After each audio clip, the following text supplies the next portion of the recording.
بسم اللہ الرحمن الرحیم۔ دیکھتی آنکھوں، مسکراتے لبوں اور آپ سب دوستوں کو میرا خلوص بھرا سلام۔ اخلاق نبی صلی اللہ علیہ وآلہ وسلم کے سنہری واقعات۔ آئندہ ایسا کرو گے تو نتیجہ بھگت لوگے۔ مکہ مکرمہ زمانہ جاہلیت میں بھی تجارت کا بڑا مرکز تھا۔ لوگ دور دور سے اپنے سامان تجارت کے ساتھ اس مقدس شہر میں آتے۔ ابو جہل بن ہشام نہ صرف کفر کا سرغنہ تھا بلکہ وہ رساگیر بھی تھا، جس کو جی چاہتا ذلیل کر دیتا، مارتا پیٹتا یا اس کے کاروبار کو نقصان پہنچاتا۔ اس کے دل و دماغ میں فرعونیت بھری ہوئی تھی۔ زبید یمن کا بڑا شہر ہے، وہاں کے رہنے والوں کو زبیدی کہا جاتا ہے۔ ایک مرتبہ ایک زبیدی اپنے 3 بہترین اونٹوں کے ساتھ مکہ مکرمہ کے بازار حضورہ میں آتا ہے۔ اس نے انہیں فروخت کرنے کے لیے پیش کیا۔ لوگ انہیں دیکھ رہے ہیں، بڑے خوبصورت اور مہنگے اونٹ ہر کسی کی نگاہوں کا مرکز بنے ہوئے ہیں۔ اتنے میں مکہ مکرمہ کا یہ بڑا چودھری ابو جہل بھی آ جاتا ہے۔ اس نے اونٹوں کو دیکھا تو اسے بڑے پسند آئے۔ ابو جہل نے زبیدی کو پکارا، ارے او زبیدی، کتنے دام لوگے؟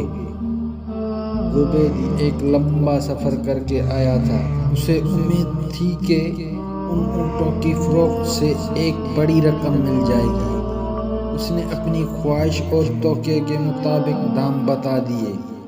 ابو جہل نے شیطانی مسکراہٹ کے ساتھ اسے دیکھا اور کہا کہ اتنی زیادہ رقم؟ سنو، جو تم نے دام طلب کیے ہیں میں ان کا صرف تیسرا حصہ دوں گا۔ بولو سودا منظور ہے؟ زبیدی بڑی آس اور امید لے کر آیا تھا۔ مطلوبہ قیمت کا صرف تیسرا حصہ اس نے نفع میں سر ہلا دیا۔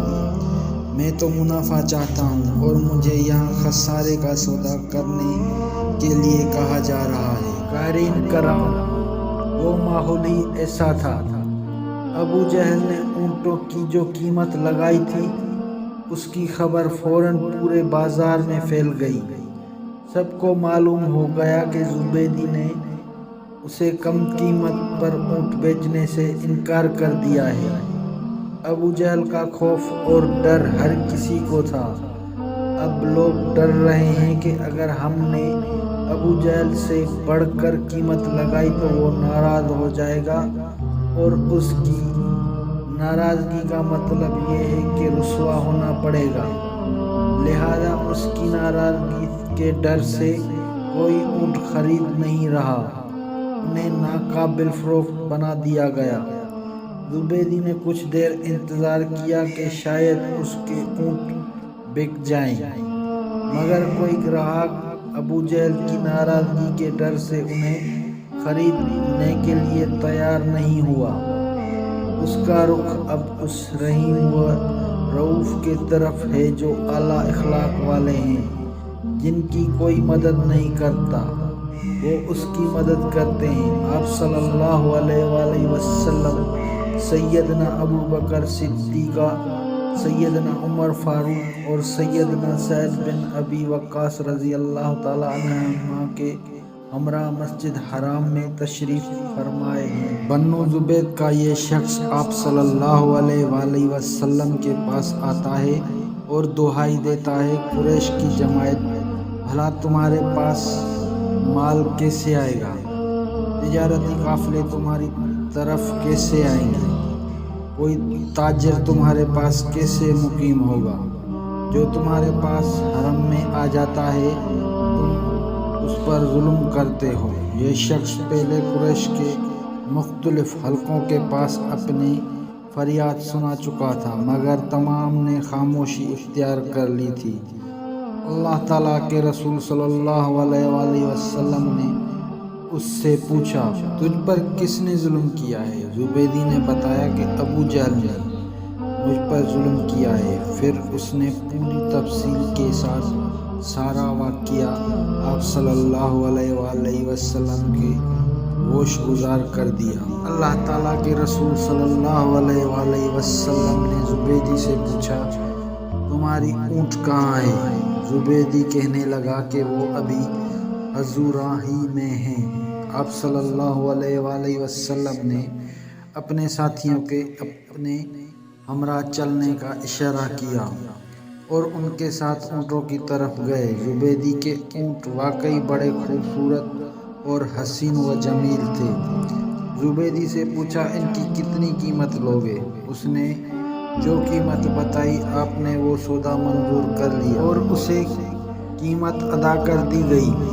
تھوڑی ہی دیر گزری تھی کہ اللہ تعالیٰ کے رسول صلی اللہ علیہ وآلہ وسلم ان خریدے ہوئے اونٹوں کو فروخت کر رہے ہیں۔ گراہک آ کر دیکھ رہے ہیں اور تھوڑی دیر کے بعد ان میں سے 2 اونٹوں کا سودا ہو گیا ہے۔ جانتے ہیں کتنی قیمت پر؟ جتنی قیمت آپ نے 3 اونٹوں کی زبیدی کو ادا کی تھی اتنی قیمت میں 2 اونٹوں کا سودا ہو گیا تھا۔ اب منافع میں 1 اونٹ بچ گیا۔ تھوڑی دیر گزری اس کا بھی گراہک آ گیا۔ اللہ تعالیٰ کے رسول صلی اللہ علیہ وآلہ وسلم نے اسے بھی فروخت کر دیا ہے اور جو رقم آپ صلی اللہ علیہ وآلہ وسلم کو ملی ہے آپ نے وہ بنو عبد المطلب کی بیواؤں کو دے دی ہے۔ زبیدی کو اس کا حق مل گیا۔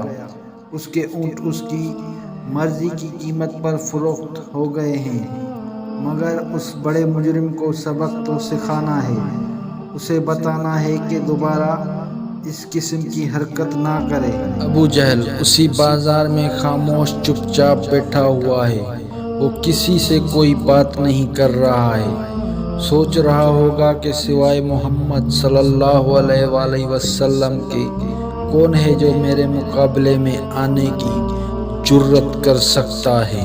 اللہ تعالیٰ کے رسول صلی اللہ علیہ وآلہ وسلم اس کے پاس تشریف لے گئے اور اسے ڈانٹتے ہوئے خبردار کیا، اے عمرو، دوبارہ اس طرح نہ کرنا جس طرح تم نے اس دیہاتی شخص کے ساتھ کیا ہے، ورنہ تم میری طرف سے وہ کچھ دیکھو گے جسے تم ناپسند کرتے ہو۔